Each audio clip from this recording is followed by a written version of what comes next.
그럼 오늘 2라운드 토론 홍준표 후보부터 시작하겠습니다. 우선 코로나 이후에 대한민국의 무너진 경제를 살리기 위해서 제가 대통령이 되면 인수위 당시부터 비상경제 대응팀을 구성하려고 합니다. 그렇게 해서 소상공인 자영업 대책을 세우고 경제 시스템을 선진국형 네거티브 체제로 전환을 하고 기업하기 좋은 나라 만들기에 주력을 하려고 합니다. 기술 혁신과 신기술 집약산업으로 경제 체질을 개선을 하고 역대 최대 규모로 풀린 시중 유동자금을 산업자금으로 전환을 하는 조치를 한번 취해 보려고 합니다. 원 후보님 어떻게 생각하십니까? 예, 그리고 원 후보님께서 이런 코로나로 인해서 무너진 한국 경제 체제를 어떻게 되살리시겠습니까? 지금 말씀하신 정책이 아주 좋고요. 전부 동의합니다.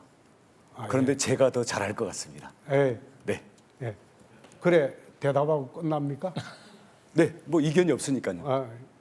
원 후보님 경제 정책을 좀 말씀해 달라고 했습니다. 그러면 예. 이제 제가 다 동의한다 그랬으니까요. 왜냐하면 코로나 긴급자금 100조 원을 조성해서 지금 중소상인 자영업자들에게 우선 코로나로 인한 고통에 대한 진정한 위로와 함께 지금 부당한 영업 시간 금지, 인원 제한, 또 업종 제한 이런 것들에 대한 자영업자 소상공인들의 피 맺힌 절규를 우선 해소를 해주고요. 그 위에 여러 가지 금융 또는 지역 상권 또는 거기에 직원들 교육, 업종 전환, 미래의 새로운 미래 산업으로의 전환 이런 부분들을 지원하기 위해서 10조씩 5년차 계획을 하겠다는 내용을 이미 제가 한 2달 전에 미리 발표를 했을 겁니다. 근데 같은 내용이기 때문에 이 내용에 대해서는 제가 뭐 반대할 내용이 전혀 없습니다. 그렇습니까? 네. 예. 제가 질문을 할게요. 예, 예. 하십시오. 국정 운영에서는 역대 대통령의 경험을 돌이켜보면 인사가 만사라고 합니다. 그렇습니다. 그렇죠? 홍 후보님의 대통령으로서의 대통령이 되셨을 때 네. 인사 철학은 어떻습니까? 지난번에도 한번 말씀드렸는데 저는 첫째 능력을 봅니다. 두 번째 도덕성을 봅니다. 그리고 가족관계 그것도 봅니다.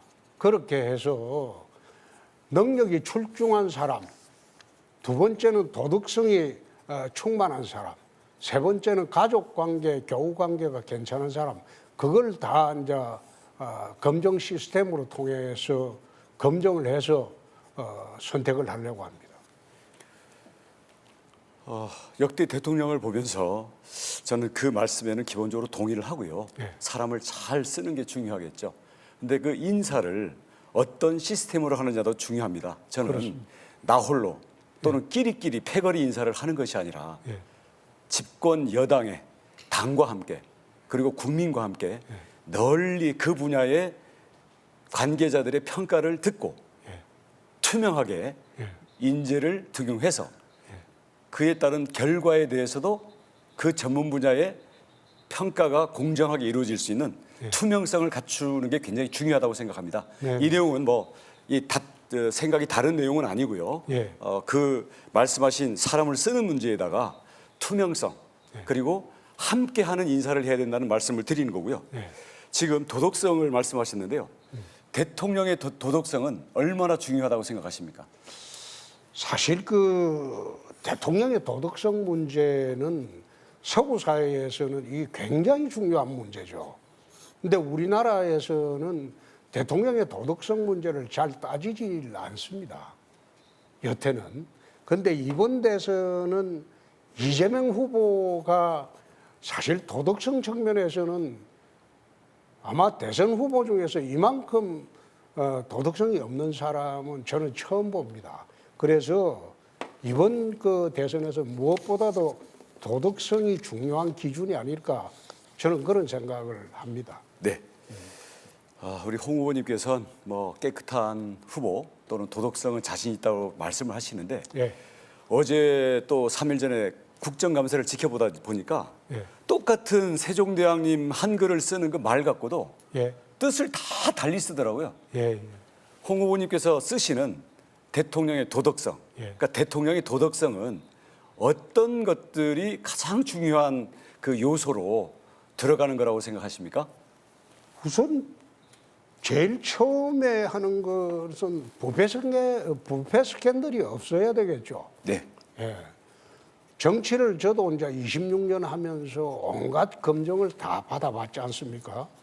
뭐 나쁘게는 DJ 저격수도 해봤고 노무현 저격수도 하면서 온갖 조사도 다 받아봤고 경남지사를 하면서 했던 4년 한 4개월 동안에 있었던 일을 문재인 정권 들어와서 1년 6개월까지 동안 조사를 받아봤거든요. 그런데 그때까지 큰 일이 없었던 거 보면 우선 저는 이제 브라이버리 스캔들은 없는 셈이 됐죠. 그리고 저희 가족 문제도 그렇습니다. 물론 제 반개 가족 중에서 잘못한 부분이 있긴 합니다만은 직계 가족 부분에 대해서는 저는 자신 있게 여태 잘 살아왔다, 바르게 살아왔다 그렇게 봅니다. 네. 지금 도덕성, 대통령이 갖추어야 될 도덕성에 대해서는 그 개인, 자기 자신의 부패 스캔들, 그리고 아마 가족들의 관리, 이 부분 말씀하신 것 같은데 혹시 개인이나 가족 범위와는 다른 도덕성을 필요로 하진 않습니까? 한 나라의 대통령이? 채권 관리도 필요하겠죠. 네. 그것은 업무를 하다 보면 채권이 잘못한 경우가 있고 채권이 잘못한 경우를 어떻게 이제 처리하느냐 그게 중요한 문제겠죠. 채권의 잘못한 부분을 덮어줄 수도 있고 또 철저히 밝혀서 처벌할 수도 있고 그런 문제가 되겠죠. 네. 측근 관리까지는 범위를 넓히셨는데 혹시 또 범위를 넓혀서 대통령이 도덕성에 문제되는 건 없겠습니까? 원 후보님이 좀 가르쳐 주시면 제가 가르치는 문제는 배우겠습니다. 아니고 제가 말씀드릴게요. 예, 예. 제가 우리 퀴즈 대회는 아니잖아요. 지금 홍 후보님께서 말씀하신 개인의 부패가 없어야 된다. 그리고 공사 구분이 되고 가족을 비롯한 가족, 측근, 선거 공신, 예. 그다음 여러 가지 지연, 학연, 혈연 이런 연고로부터 자유로운 모두의 국민을 위한 대통령이기 때문에 그러한 도덕성은 저는 기본이라고 봅니다. 예. 이게 없으면 저는 출마 자체를 하면 안 된다고 봅니다. 예. 그런 점에서는 자신 있으시죠? 지금까지는 그렇죠. 그럼 앞으로가 문제가 있습니까? 앞으로는 그런 일이 없어야죠. 자꾸 이재명 지사다 보니까 앞에 단서를 붙이면 거기 그게 있더라고요. 자, 넘어가겠습니다. 예. 저는 제가 드리고 싶었던 말씀은 한 나라의 대통령은 자기가 깨끗하고 도덕적이어 보인다고 해서 그 나라가 잘 되는 게 아니라는 것을 저는 이 문재인 정부 5년 동안 처절하게 느꼈습니다. 한 나라의 대통령은 우선 능력이 있어야 되고요. 능력 있는 사람들을 질투하지 않고 겸허하게 끌어안을 수 있는 그래서 전체의 국가 운영 역량을 최고로 끌어올릴 수 있는 그러한 품성과 포용력을 갖추고 있어야 됩니다. 그리고 천하의 인재들을 진짜와 가짜를 알아보고 또 패거리들이 자꾸 문고리를 잡아서 귀를 얇게 밀어넣는 이러한 패거리 인사를 막을 수 있는 그런 면에서 최소한의 식견과 철학과 비전이 있어야 된다고 생각합니다. 이 점은 대통령에게 있어서는 능력도 도덕성이다 이렇게 생각을 하고요.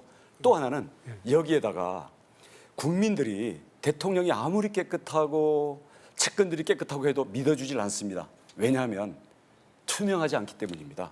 그래서 국가 시스템 자체를 투명하게 운영해 주는 것으로까지 가줄 때 대통령이 얘기하는 도덕성 그게 국민들도 믿어주고 여기에 대해서 신뢰도 생기고 국가 전체의 도덕적 수준도 올라간다고 생각합니다. 어떻게 생각하십니까? 제가 대통령이 되면 방금 하신 말씀 내가 꼭 명심하도록 하겠습니다. 네, 이왕 명심해서 하도록 하겠습니다. 인사 철학이 나왔으니까요. 예. 한 가지 문제만 더 묻겠습니다.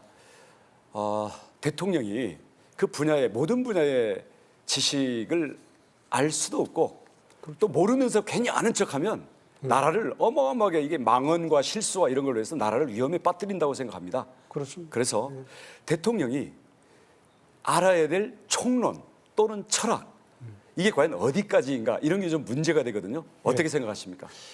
그것도 통치 철학의 문제죠. 경제 같으면 경제 철학이 어떠냐. 그 다음에 국방이라면 또 국방 철학이 어떠냐. 외교 철학이 어떠냐. 그 대통령이라는 자리는 나라의 근본적으로 끌고 갈 방향을 정하는 자리고, 그리고 나머지는 전부 이제 행정각부 장관이 하겠죠. 그러니까 저 같은 경우에는 행정각부 장관한테 기본 철학만 같으면 그 사람한테 모든 그 장관이 자기 그 부처에 인사권한까지 다 주려고 합니다. 그렇게 해서 장관 책임제로 나라 운영을 하고, 그리고 그 책임에 따라서 장관한테 또 잘못하면 그 책임을 묻고 그런 식으로 한번 운영을 해보려고 합니다. 예, 저는 그 대통령은 정말 장관은 장관대로 또는 어떤 특수 임무를 맡으면 맡은 대로 최고의 인재를 사심 없이 그리고 속지 않고 예. 기용을 하고 또 거기에 대해서 냉정한 평가와 함께 그 분야의 전문가들의 결과 평가를 들으면서 신상필보를 엄하게 함으로써 사조직에 휘둘리지 않고 국가를 위해서 최상의 인재 조직을 내세울 수 있는 이런 대통령이 저는 최고의 대통령이고, 그런 면에서는 저는 박정희 대통령이 기본적인 식견과 함께 용인술에 저는 아주 전설이었다고 생각합니다. 어제 그러니까 그런 면에서 앞으로를 봤을 때는 이번 정부나 기존의 어떤 역대 정권에서 보면 뭐 이 기본적인 식견이 없어서 강요들한테 속았다든지 아니면 정말 그 아직 사회 경험도 없고 운동권 경험만 있는 그런 실세들이 둘러싸여 가지고 나라를 엉뚱한 방향으로 몰고 가는 이런 바지 사장식의 대통령 시대는 이제는 끝내야 된다고 생각합니다. 동의하시죠? 그렇습니다. 네. 어제 혹시 누리호 발사 보셨습니까? 봤습니다. 어제 누리호 발사가 결국 궤도 안착에는 실패를 했는데요. 특히 이를 둘러싼 과학계에 대해서 현재 대통령이라면 네. 어떤 말씀으로 그 사실- 과학계에 메시지를 던지고 네. 싶으십니까? 저희 나라 대통령 중에서 과학계를 가장 중용하신 분이 박정희 대통령이죠. 네. 지금 박정희 대통령께서 자주국방을 내세우고 국방과학연구소를 지금 유성에 지금 두고 있지 않습니까? 네. 그것 때문에 지금 자주국방의 길이 우리가 열린 거죠. 그래서 제가 대통령이 되면 과학자 우대하는 나라로 다시 한번 만들어 봤으면 합니다. 과학자 한 사람이 1000만 명을 먹여 살리는 그런 나라가 될 수도 있습니다. 그게 스티브 잡스도 그런 이야기를 했죠. 천재 한 사람이 1억 명을 먹여 살리는 나라가 된다. 그런 이야기를 했는데, 우리나라가 박정희 대통령 이후에 과학자를 제대로 대접을 하지 않습니다. 그래서 제가 대통령이 되면 과학 입국을 다시 한번 외쳐봤으면 합니다. 네, 저는 어제 누리호 발사를 보면서 정말 그 감동적인 정권을 떠나서 느꼈는데, 결국 실패하는 걸 보면서 혹시 그게 과학자들에게 어떤 좌절이나 비난으로 갈까 봐 참 걱정을 했습니다. 이 쏘아 올릴 수 있는 나라 자체가 전 세계에 얼마 안 되고 미국도 무수한 실패 끝에 오늘의 우주 강국이 된 거지 않습니까? 그런 면에서 봤을 때는 절대로 좌절하지 말고 도전할 수 있는 용기를 더 가지자. 하지만 우주는 정말 티끌 같은 그 물리학적 숫자도 오차를 허용하지 않는 그 정밀의 세계라는 것을 가지고 우리의 과학기술을 더 다지자. 그런 메시지를 던지고 싶었고요. 지금 요새 과학자들이 공통적으로 대통령에게 원하는 것, 과학에 대해서 이런 것은 하지 말고 이런 것은 해달라. 공통적인 메시지 중에 가장 절박한 게 어떤 건지 혹시 알고 계십니까? 가르쳐 주시면 잘하겠습니다. 네. 예, 이것도 퀴즈는 아니니까 말씀드리겠습니다. 과학자들이 이렇게 얘기합니다. 우리 특히 정치 공약을 내세울 때 과학이라는 것을 대통령이 지시를 하면 거기서 결과를 뽑아내는 자판기식, 해결사식 이런 식의 과학에 대한 논리해를 안 가졌으면 좋겠다. 두 번째는 과학에서도 진영 논리와 패거리를 적용해가지고 이번에 방역관 기용하듯이 그 분야에서도 인정 못 받는 사람을 그냥 누구 말 들었는지 어느 분야에다 앉혀가지고 국가의 모든 정책을 마치면서는 거기를 위해서 거꾸로 정치를 동원하는 과거에 무슨 그 유전자 복제 사태도 있었고 과학과 관련된 정치와 과학이 만나는 지점에서 너무나 아픈 추억과 흑역사들이 있는 겁니다. 그래서 과학에 대해서 진정한 관심을 가져주고 전문가들의 이야기를 두루 듣고 그 분야에서 진정으로 인정받는 실력 있는 진짜들을 적재적소에 갖다 주고 그렇다고 해서 일단 들어간 다음에는 거기를 정치 경력을 가지고 계속 돌려막기 식으로 쓰지 말고 그 분야에 대해서 또는 산업계에 대해서 실질적인 성과 평가를 냉정하게 해달라. 이렇게 하면 대한민국의 과학 미래가 밝다. 이렇게 하거든요. 동의하십니까? 전적으로 동의합니다. 네. 근데 시간이 제가 좀 남았기 때문에 네, 그럼 제가 질문 말씀 하시죠. 홍준표 후보가 시간을 조금 더 써주셔야 할 것 같습니다. 네. 우리가 직면한 가장 심각한 문제 중에 하나가 저출산 고령화 문제입니다. 네. 저출산 대책으로 2006년부터 금년까지 15년간 225조를 썼다고 합니다. 그런데 지금 출산율이 세계에서 가장 꼴찌입니다. 그래서 저출산 문제를 해결하기 위해서 참 우리나라가 여태 취한 정책이 제대로 맞았느냐. 그래서 여러 가지 이제 제가 발표를 한 게 있는데 그 중에서 발표를 하다 보니까 우리나라 이 출산 장려 정책은 실패를 했고 이게 이제 간접 지원을 확대하다 보니까 실패한 측면이 있어가지고 직접 지원 제도로 한번 바꿔보려고 하고 지금 헝가리 같은 경우에는 2019년도 2월에 실시한 정책을 보면 결혼 시에 4천만 원 대출을 하고 아이 낳으면 이자 면제하고 그다음에 둘 낳으면 원금 3분의 1 탕감을 하고 셋 낳으면 전액 탕감을 해준다고 합니다. 그리고 아이가 넷 이상 되는 여성은 평생 소득세를 또 면제해 준다고 합니다. 그리고 이렇게 하니까 헝가리에서 결혼 건수가 20% 증가하고 1년 만에 대폭 출산율이 높아졌다고 합니다. 또 스웨덴 같은 경우에는 1980년도 출산율이 1.2명이었는데 2.1명으로 높아진 것은 국가보유 임대아파트 2자녀 이상 임대료를 3분의 1만 부과를 하고 3자녀 이상은 임대료를 국가가 부담을 해버린다고 합니다. 3자녀 이상 출산한 여성은 국가가 공공기관에 취업 보장까지 해준다고 합니다. 그렇게 하니까 집 걱정, 직장 걱정 없이 이제 출산을 급속히 늘게 됐는데 이런 문제하고 또 파격적인 조치가 있어야 하지 않겠나. 두 번째, 고령화가 지금 쓰나미처럼 몰려오고 있습니다.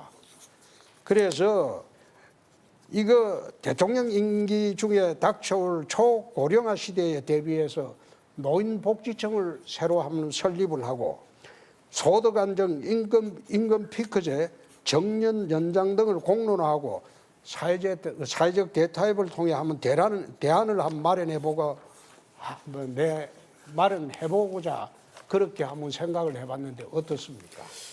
예, 질문이 워낙 여러 좀 가지가 길죠? 한꺼번에 있는데 뭐 간단하게 하면 간단하게 두 가지입니다. 예. 그러니까 저출산 대책, 네. 그다음에 고령화 대책. 그 저출산 대책에서 그동안의 간접 지원들이 많이 썼다고 하는데 효과가 없다.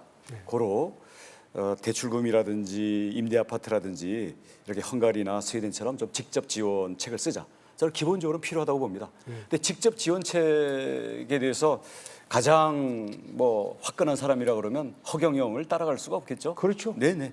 그래서 그 점에 대해서는 여러 가지 재원이라든지. 근데 네. 후보님, 네. 허경영이라고 공약이 좀 허황됐지 않습니까? 근데 그런데 이게 우리가 그거는 공약이 인기를 허황된 끌려고 겁니다. 경쟁하다 보면 자꾸 허경영 쪽으로 가는 후보들이 있더라고요. 제가 예, 누구라고는 얘기를 안 하겠습니다. 저는 지금 말씀하신 부분도 진지하게 검토해야 될 내용이지만 그보다 더 근원에 있는 그리고 우리 젊은 세대들, 엄마 아빠가 될 사람들이 갖고 있는 지금 신세대의 사고방식을 저는 더 깊이 들어가 봤습니다. 이유가 있습니다. 왜냐하면 첫째는 애를 낳기 전에 우선 내 자신이 1인 가구고 내 앞가림이 안 됩니다. 결혼이 안 되는데 무슨 애를 낳습니까? 그래서 내가 이게 각자 도생, 내 앞가림도 못하는 청년들의 이 생활의 문제를 어떻게 해결해 줄 것이냐. 자, 그 다음 맞벌이 하면서 어떻게, 자, 우리 고생하면서 살아보자 해서 결혼을 했어요. 육아, 교육, 부담에다가 이 집값 오르죠. 이런 면에서 애가 낳고 집이 커지게 되면 이런 생활비, 이런 문제 때문에 어떻게 이 부담을 줄여줄 것인가, 이런 문제가 있고, 그 다음 세 번째가 더 문제인데요. 저는 이 문제에 충격을 받았습니다. 내가 물려줄 재산도 없고 물려줄 기업도 없고 우리 아이 낳아봐야 크는 동안에 애가 세상 물정 모를 동안에는 엄마 아빠 쫓아다니겠지만 사회에 독립해야 될 경우에 누구 조국, 누구는 뭐 곽상도 이런처럼 부모 찬스를 줄 그게 내가 못 되는데 우리 아이가 하층민으로 살아갈 수밖에 없는 그런 사회라면 내가 아이를 갖고 싶다는 욕심 때문에 출산하는 것은 태어나지도 않은 생명에게 내 이기심 때문에 죄를 짓는 것이다. 그래서 이야기가 역전이 됩니다. 우리는 부모는 당연히, 그러니까 사람은 당연히 결혼하고 당연히 애를 낳고 그다음에 애는 낳아놓으면 먹을 건 하늘에서 갖고 태어나고 또 젊을 때 고생은 사서하고 이런 식의 40년 전, 50년 전 그 문화를 갖고 태어났는데요. 지금은 아닙니다. 지금은 태어날 때부터 선진국에서 경쟁이 치열하고 저성장 시대에서 태어났기 때문에 이 앞으로 내가 낳는 아이가 더 다음 세대가 잘 사는 나라에 희망이 있어야만 우리가 낳으라고 할 수 있는 거예요. 다시 말씀드리면 1인 가구, 내 이 젊은 세대들, 젊은 남녀 한 사람 한 사람의 나의 각자 도생의 앞가림의 문제, 그다음 아이를 낳았을 때 출산, 육아, 교육, 주거의 문제, 그리고 일자리의 문제, 더 나아가서는 그 내가 낳은 아이, 내가 사랑한 아이가 하층민이 되고 빈곤이 세습되는 게 아니라 더 잘 사는, 부모보다 잘 사는 그런 나라가 되겠냐. 이 문제를 해결하지 않고는요, 우리가 과거 할아버지 할머니 세대 또는 우리 부모 세대, 고성장 시대, 그리고 아빠가 벌어오면 식구가 다 먹고 살던 그 시대의 출산 가치관을 강요하는 것은 꼰대이고 구태라고 생각합니다. 어떻습니까? 동의하십니까? 그 말씀 하시는데 그 결국은 청년 일자리하고 내 집 갖기가 용이하지 않다. 그리고 사회적 지금 분위기가 많이 바뀌었다. 그거 아닙니까? 인생관들이. 네, 그렇습니다. 혼자 살아도 된다. 캐리어 그 우먼 된다 가지고요. 결혼하고 싶어도 혼자 살 수밖에 없다. 그런 경우가 지금 사회 풍조가 많이 퍼져 있죠. 너무나 많습니다. 그래서 지금 청년 일자리 문제하고 자동적으로 이제 내 집 갖기 문제, 그 문제로 넘어갔는데 청년 일자리 문제야 원 의원님이나 원 후보님이나 저나 뭐 거의 같을 거예요. 전혀 다릅니다. 이따 얘기하고요. 그러니까 그 포퓰리즘 정책과 현실 정책과는 다릅니다. 예. 내 집 갖기 문제에 이제 잠깐만요. 예. 노인 그 복지청 문제를 대답하고 예. 그다음 하십시오. 질문 순서를 저한테 주면 어떻습니까? 워낙 그래 길게 하십시오. 물으셨으니까. 예. 예, 정책의 좀 다른 부분에 대해서 좀 토론이 좀 더 진행되면 더 좋겠습니다. 노인 복지청 부분에 대해서는 저는 뭐 검토할 만하다고 생각합니다. 그런데 문제는 뭐 부처를 하나 만들면 해결되는 것처럼 이게 손쉬운 공약인데요. 저는 그거보다는 지금 초고령화 시대에 우리도 대한민국이 아직 누구도 겪어보지 않았던 나라로 지금 가고 있는 겁니다. 그렇습니다. 그래서 여기에 그러니까 나이가 들었을 때 은퇴하고 난 다음에 우선 소득이 있어야죠. 작은 소득이라도 있어야죠. 일거리가 있어야죠. 소일거리로서의 노는 것, 그리고 친구가 있어야죠. 건강이 있어야죠. 그리고 기존 사회에서 고립되지 않고 사회와의 연결, 그리고 내가 사는 게 사회에다가 짐을 지고 자녀들에게 고통만 주는 게 아니라 내가 이 사회에 쓸모가 있는 사람이다라는 자존감을 어떻게 줄 건가, 이런 문제들에 대해서 너무 대비가 안 돼 있습니다. 그래서 이런 문제를 전문적으로 연구하고 지속적으로 연구를 해나가는 그러한 부처라면 저는 적극적으로 설립 검토를 하겠습니다. 자, 제 질문을 좀 할게요. 질문은 짧습니다. 우리 홍준표 후보의 지난번 G7 얘기도 있던데요. 국가 비전을 가장 중요하고 크게 얘기하면 국가 비전은 뭡니까? 어떤 나라를 만들고자 하십니까? 선진국 시대의 원년을 한번 만들어 보고자 합니다. 선진국. 예, 선진국 시대의 원년을 만들어 보고자 하는데 거기에 걸맞게 지금 대한민국은 87년도 헌법 체제입니다. 중진국 시대에 갓 들어갔을 때 그 중진국에 갓 들어갔을 때 그 헌법 체제를 이제 바꿀 때가 됐다고 봅니다. 근데 그 헌법 체제를 지금의 국회 상황은 바꿀 수가 없죠. 그래서 다음 총선을 앞두고 저희들이 제가 집권을 하면 대국민 공약을 한번 해보려고 합니다. 국회를 상하 양원제로 바꾸고 지금 300명으로 되어 있는 것을 하원 150명, 상원 50명으로 하고 비례대표제는 없애고 하원에 분쟁이 있으면 상원에 조정하는 그런 기능을 주고 그렇게 해서 대통령 중임제로 또 바꿔서 남북의 상황에 대응을 하도록 하고 또 각종 국회의원 특권을 좀 없앴으면 합니다. 없앴으면 하고 행정 체계도 지금 3단계에서 2단계로 한번 바꿨으면 합니다. 기초 광역 국가를 기초광역을 통합을 해서 2단계 행정체제로 지금 제주도처럼 그래 한번 만들어 보려고 합니다. 그리고 이제 경제 시스템도 선진국 시스템으로 규제를 전부 철폐하고 네거티브 시스템으로 한번 바꿔보려고 합니다. 문제가 생기면 그럼 다시 이제 규제를 하면 되니까요. 그래 하고 또 노동개혁을 한번 해보려고 합니다. 지금 우리나라 앞길을 막고 있는 가장 큰 문제가 강성노조 문제입니다. 뭐 최근에도 지금 광화문에서 스트라이크를 하고 무법천지로 만들고 있지 않습니까? 그리고 경제 시스템도 그렇고 사회 시스템에서 중요한 거는 사회 안전망 확보를 위해서 저는 법에 규정된 대로 흉악범에 대해서는 사형 집행을 꼭 해야 되겠다.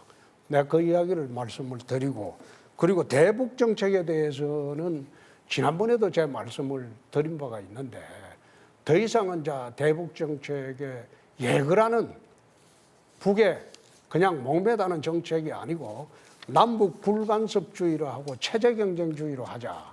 그렇게 해서 동수독처럼 자연스럽게 한 체제가 무너지면 통일이 되는 그런 구조로 한번 해봤으면 좋겠다. 뭐 대강 선진국 시대의 그림은 그렇습니다. 예.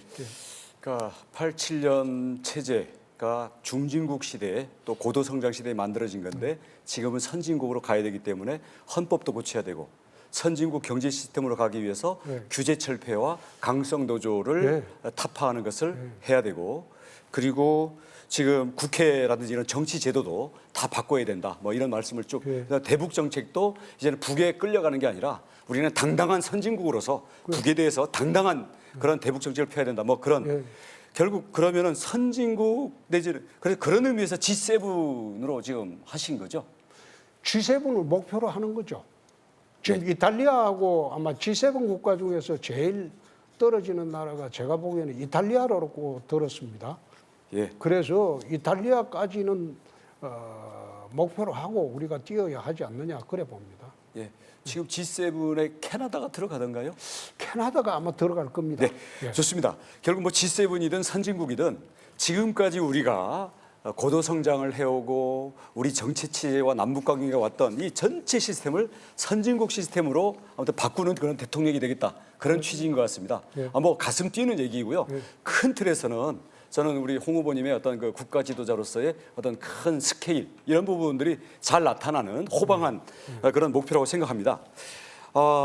그런데 이건 강론이 아닙니다. 그러면 선진국이라고 할 때 거기는 국가의 선진국이란 무엇인가? 국가가 갖춰야 될 선진국이 갖춰야 될 요소가 있을 것이고 뭐 선진국 국민들이 갖게 되는 어떤 삶의 질이랄까 모습이랄까 또는 선진국 사회가 갖는 어떤 그 사회 운영의 뭐 여러 가지가 있지 않겠습니까? 지금 선진국 체제로 전체를 바꾸겠다고 하셨는데 홍 후보님께서 생각하시는 선진국은 어떤 것을 갖춘 게 선진국입니까? 사실 그 선진국 체제는 우리가 통상 이야기할 때는 소득 3반불 이상이 되면 물질적으로는 선진국 시대에 들어갔다고 하죠. 물질적으로는. 네. 그러나 지금 한국 사회가 지금 질서 존중이라든지 법치주의라든지 그리고 각종 그 제도가 아직도 중진국 시대에 머물고 있기 때문에 이걸 전체 사회개혁을 한번 해보자는 겁니다. 네. 사실 그 우리가 지금 가장 힘들어하는 것이 때법이지 않습니까? 때만 쓰면 다 들어주는 그런 풍조가 만연하기 때문에 그런 풍조도 없애는 것이 저는 선진국 시대라고 봅니다. 특히 지방자치 시대가 되다 보니까 그게 얼마나 지금 때법이 난무합니까? 네. 그래서 그런 것도 정상적인 사회에서는 있을 수 없는 일이죠. 그러니까 물질적 풍요, 네. 그리고 뭐 인치나 때법, 이런 것들이 그러니까 인간의 자의, 그리고 집단적인 폭력 이것이 아니라 합리적인 룰, 그리고 법에 의해서 모든 것이 예측 가능하고 안정되게 돌아가는 네. 그런 사회를 말씀하셨는데 이거 두 가지면 선진국이겠습니까? 또 없습니까? 또 이제 문화 분야도 있겠죠. 문화? 예, 선진국다운 문화를 하려면 문화의 품격을 이제 좀 높여야 되겠죠. 최근에 이제 BTS라든지 또 블랙핑크라든지 그런 분들이 우리 K-팝을 세계에 전파하고 있는 것도 저는 상당히 고무적이라고 봅니다. 네, 예. 좋습니다. 뭐 동의할 수 있는 내용입니다. 네. 여기다 영역이 빠진 거는 뭐 그건 부차적인 거고요. 자, 국가는 그렇다 치겠습니다. 국가는 국민소득 3만 불 넘고, 자, 법치주의가 실질화되고 문화로도 세계적으로 자랑스러운 그런 국가는 자랑스러워졌는데 국민의 삶의 질은 어떻게 됩니까? 선진국 국민의 삶의 질은 어떻게 돼야 선진국 국민입니까? 우리 삶이. 제가 이야기하는 것은 그런 이야기를 한 일이 있습니다. 청년 세대에 대해서는 꿈과 희망을 주고 그리고 장년 세대에 대해서는 안락과 여유를 주는 그런 풍요로운 대한민국이 되었으면 좋겠다. 예. 저는 그런 생각을 늘 해봤습니다. 예. 그리고 또 하나 제가 드릴 말씀은 5년 전 대선에도 그런 말씀을 드렸는데 부자에게 자유 주고 서민에게 기회를 주자. 그게 갈등을 줄이는 사회가 아닌가. 저는 그런 생각도 해봤습니다. 자, 그러면 이런 걸 얘기하면 우리 국민들이 야, 선진국 삶의 질이 확보됐다라고 동의를 할까요? 지금 말씀하신 그것만 갖추면? 글쎄요. 그것만으로 한다고 단정하기는 어렵겠죠.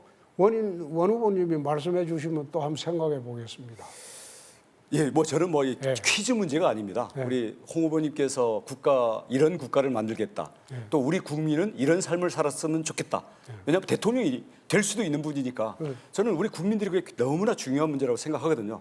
저는 거기에다가 뭐 보충이랄까 저의 견해를 얘기한다면 저는 선진국 국가는요 우선 군사적으로 스스로를 지켜낼 수 있는 군사력과 안보 동맹력을 갖고 있어야 되고요. 경제력으로는 어떤 세계 경제 위험에도 국민들의 직장과 기업을 지켜낼 수 있는 경제 성장의 활력을 갖고 있어야 된다고 생각합니다. 거기다 더 중요한 것은 국가의 품격. 이것은 법치 그리고 국민들과의 신뢰도가 높고 국민들 간에 서로 믿을 수 있는 그리고 갈등이 잘 관리되는 이런 품격까지를 포함한 거겠죠.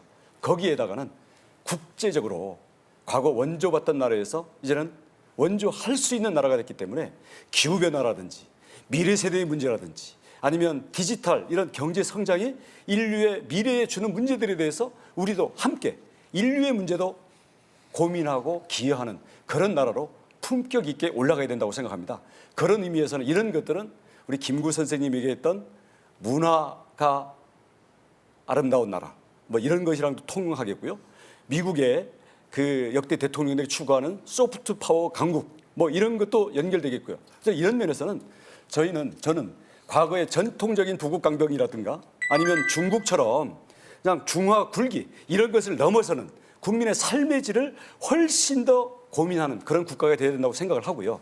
삶의 질의 문제에 있어서는 우선 격차 문제, 부모 찬스가 없는 청년들이 꿈을 포기해야 되는 여기에 대해서 절대로 포기하지 말라고 국가가 뒷바라지를 하고 꿈을 줄 수 있는 그러한 나라가 되어야 된다고 생각합니다. 동의하시죠? 원희룡 후보 예. 1분 안쪽으로 남았고요. 홍준표 후보님 예. 시간을 충분히 활용하셔도 될 것 같습니다. 원 후보님이나 저는 부모 찬스로 여기까지 온 거는 아니죠. 그 점에서 제가 닮은 점이 많다는 겁니다. 예. 홍 후보 누가 더 가난했을까요? 두 사람 중에. 비슷했을 겁니다. 네, 비슷했습니다. 네. 말씀하신 거 내가 전적으로 동의를 합니다. 아까 이제 이야기한 것 중에서 제가 시간이 좀 많으니까 네, 말씀하십시오. 네, 이 듣겠습니다. 말씀을 좀 드리려고 하는 게 최근에 북한이 SLBM을 발사를 했습니다. 이게 이제 사실상 미국에서 보는 레드라인이라고 넘지 말아야 할 선을 마지막 선을 넘었습니다. 미국은 저 콜로라도에 가면 핵 방공망 사령부가 있습니다. 미국 전역을 날아오는 대륙간 탄도탄을 격추시킬 수 있는 핵 방공망이 있는데 SLBM은 태평양 그 바닷속으로 근처까지 가가지고 쏴버리기 때문에 그 핵 방공망이 무력화됩니다.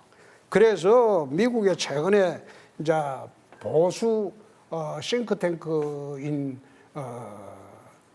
잡지에서 레이건 대통령 특별보좌관 한 사람이 이렇게까지 와버렸는데 한국을 핵확산 확장 저지를 해주지 말자. 우리 본토가 지금 불바다가 되는 파인데 이게 해줄 수 있느냐? 이런 식으로까지 말이 나와버렸습니다. 지금 그래서 이제 저는 5년 전부터 나토와 핵공유 협약을 하자. 또 원 후보님 저 책에도 보면 유럽식 핵공유도 한번 검토해 볼 수 있다 이런 말씀도 하셨어요. 검토를 해볼 수 있습니다.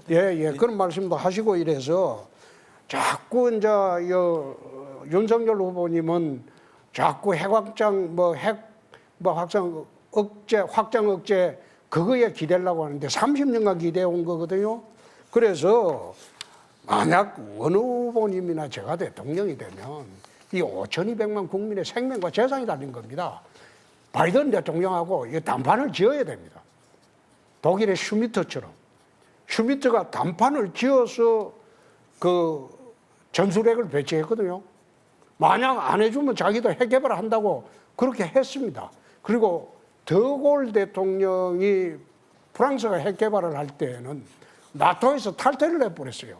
나토에서 탈퇴를 하고 핵 개발하고 난 뒤에 나토에 다시 가입을 했습니다. 지금 나라가 이렇게 어려워졌습니다.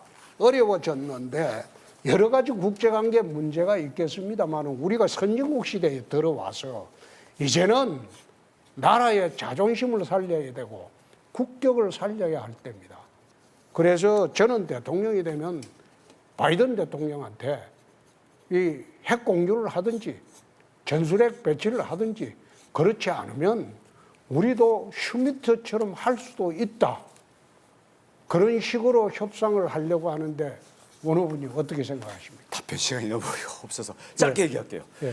안보라는 것은 상황이 바뀌면 네. 그에 따른 대비도 달라지는 겁니다. 그래서 절대라는 건 없습니다. 네. 세상은 변하기 때문에 그런 점에서는 제가 지금 얘기하는 혹시 우리가 섣부르게 그런 걸 갖다가 북한의 비핵화에 대한 명분이 없어질까 봐 이런 부분을 고려해야 된다는 거고요. 네. 끝까지 한마디만 부탁드리면 다 좋은데 전문가들 충분히 한미 양쪽의 전문가들 검토를 해야 되고요.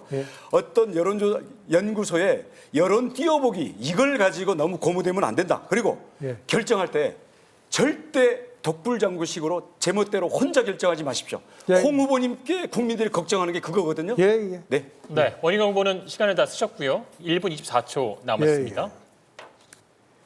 지금 국가부채가 이게 개인 부채하고 이게 엄청나게 지금 증가를 했습니다. 국가부채가 지금 1,000조를 곧 넘어서고요. 개인 부채도 지금 1,800조가 됩니다.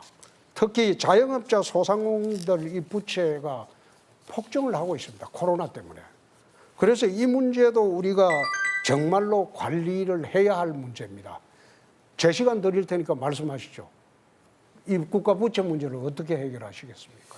국가 부채가 지금 방만한 재정을 가지고 정치적으로 예산을 그냥 풀면서 이 문제가 왔거든요. 저는 뭐 전두환 대통령에 대한 공과 논란이 되는데 외채를 제로 이하로 줄였던 그 공만은 우리가 인정을 해야 됩니다. 그래서 앞으로 물론 복지가 자동으로도 늘어납니다. 그래서 일정하게는 가만히 있어도 국가 부채가 늘어날 텐데 여기에 뭐 국가 부채 뭐 얼마 많아도 된다 이렇게 무책임한 선동으로 표를 얻으려는 그 이재명을 우리가 반드시 떨어뜨려야 되거든요. 알겠습니다. 네. 예. 지금 부동산이 폭증을 하고 있습니다. 이 부동산이 이게 제대로 잡으려면 정권이 바뀌어야 됩니다. 그래서 저희들이 정권이 바뀌면 부동산 대책에 제일 먼저 집중을 하도록 하겠습니다. 예, 마무리해 주시고요. 뭐 차분한 가운데 정책과 지도자 자격에 대한 내용이 많았고 두 분 공감도 많이 해주셨고 그때 또 시간도 좀 양보해 주셨습니다. 원희룡 후보님께서는 능력을 중시한 통합 인사 또 뭐 투명한 인사에 대한 중요성 강조해 주셨고요. 결혼과 출산, 육아 전반에 거친 사회 시스템의 발전에 대한 의견을 주셨고요. 홍준표 후보는 슬로건처럼 G7 진입을 위한 여러 가지 공약을 설명해 주셨는데요. 국회 양원제, 대통령 중임제, 지방자치 구조 변화를 포함한 개헌 추진 의견도 피력해 주셨습니다. 두 분 모두 박정희 전 대통령에 대한 평가 높이 또 해주신 분도 인상적이었고요.